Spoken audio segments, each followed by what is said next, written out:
Effectivement, c'est un secteur qui nous impacte beaucoup. Donc ça a des choses positives mais aussi négatives en termes de composition d'effectifs. Donc après, on a un groupe qui est assez étoffé mais qui est assez jeune. Donc prendre la mesure de ce championnat R2 qui est assez compliqué. Il va falloir vite que les garçons se mettent, je dis pas au niveau, mais la rigueur nécessaire pour pouvoir faire des contenus assez cohérents sur 90 minutes. Ce qu'on a manqué aujourd'hui, on n'a pas bien démarré, on a fait une première mi-temps un petit peu poussive.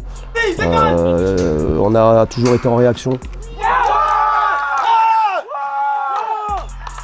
Quand même démarré un super début de match. Première mi-temps excellente. On a marqué, malheureusement en deuxième mi-temps on a commencé à peiner physiquement. Avec aussi un effectif un peu réduit, quelques absences.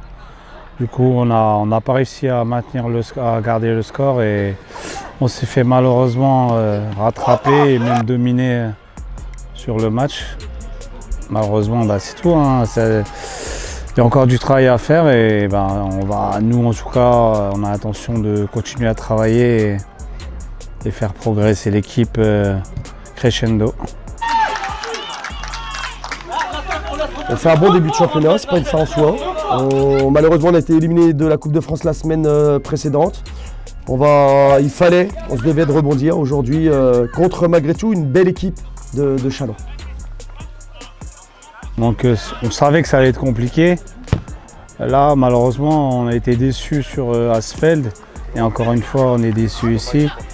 Mais je pense qu'avec le temps, on va s'améliorer. On garde encore un peu la tête hors de l'eau et on a la Coupe de France, on est encore en Coupe de France. Je pense que ça va motiver un peu les joueurs et en tout cas nous les coachs on fera tout pour garder encore un peu d'euphorie dans notre équipe pour essayer d'aller chercher une victoire au prochain match.